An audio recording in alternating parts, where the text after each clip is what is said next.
এই বাংলা আমরাই স্বাধীন করেছি, আমরা সবকিছুতে আগে থাকি, কিন্তু সবার আগে লাঠিটাও খাই আমরা।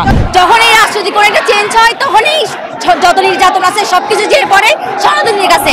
আমাদের কি কখনো স্বাধীনতা আসবে না? আমাদের স্বাধীনতা কে দিবে?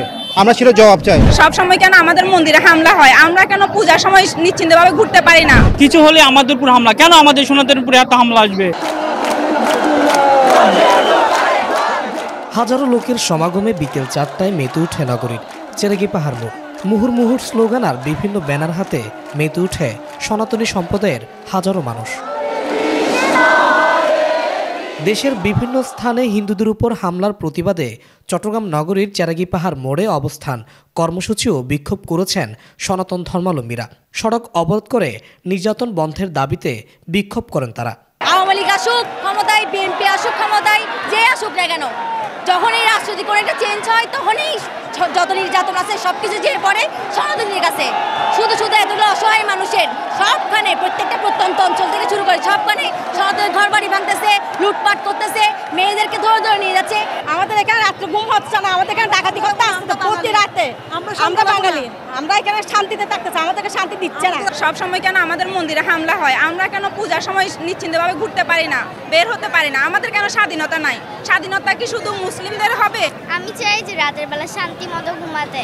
অনেক দিন ধরে আমি ভুলে গেছি কখন ঘুমিয়েছি ভালো করে। আর সকালবেলা স্কুলে যেতে চাই, পরীক্ষাগুলো শুধু শুধু নষ্ট হচ্ছে। এই হামলাগুলো তো আসলে অনাবশ্যক একটা হামলা, আমরা তো এটা আশা করি না। হ্যাঁ, দেশের যে আপনার এখন যে বর্তমান পরিস্থিতি এবং তত্ত্বাবধায়ক সরকার যে এসেছেন, এবং তত্ত্বাবধায়ক সরকারের উচিত যে সেফটি নিশ্চিত করা। আমাদের কি কখনো স্বাধীনতা আসবে না? আমাদের স্বাধীনতা কে দিবে? আমরা সেটা জবাব চাই। আমাদের স্বাধীনতা কোথায় হবে, কোথায় গিয়ে হবে? আমরা কি এখানে থাকবো নাকি এখানে থাকতে পারবো, সেটা আমরা জবাব চাই। দাবি অনুযায়ী দেশের সংখ্যালঘু নির্যাতন বন্ধ না হলে আরও কঠোর কর্মসূচির ঘোষণার হুঁশিয়ারি দেওয়া হয়। কর্মসূচিতে দেশের সনাতনী জনগোষ্ঠীর 4 দফা দাবি উপস্থাপন করা হয়। আমাদের প্রথম দাবি হচ্ছে আমাদের নিরাপত্তা, এবং নিরাপত্তার থেকে সবচেয়ে বড় প্রধান হলো যে আমরা যে এই দেশের মানুষ সেটা নিশ্চিত করা। ঠিক, আমরা কি কোথা থেকে উড়ে আসছি? আমরা তো কোথা থেকে উড়ে আসি নাই। আমরা এই দেশের মানুষ, এই দেশে স্বাধীনভাবে বাঁচতে চাই। কেন সব জায়গায় কোনো কিছু হলে কথায় কথায় সনাতনীর গায়ে আঘাত আসবে? এই বাংলা আমরাই স্বাধীন করেছি, আমরা সবকিছুতে আগে থাকি, কিন্তু সবার আগে লাঠিটাও খাই আমরা।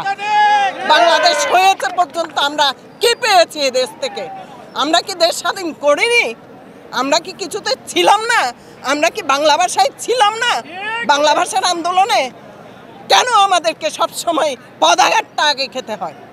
এই সিচুয়েশনে আসলে মৃৎশিল্পীদের অনেক বিপদই বলা চলে অনেকটা, যেহেতু যদি কোনো কারণে পুজো না হয় আমাদের কিন্তু দুদিকেই যাবে, হয়তো বা ভাতেও মরতে হতে পারে। কিছু হলে আমাদের উপর হামলা, কেন আমাদের সনাতনের উপরে এত হামলা আসবে? আমাদেরও তো অধিকার আছে, তাই না? আমাদের মন্দিরের উপর হামলা হয়, আমাদের প্রতিমা ভাঙা হয়, আমাদের বাড়িতে আগুন দেওয়া হয়, আমাদের বাড়িতে ডাকাতি হয়। কি দোষ করেছি আমরা? এই কর্মসূচিতে মুখে কালো কাপড় বেঁধে প্রতিবাদ জানান অংশগ্রহণকারীরা।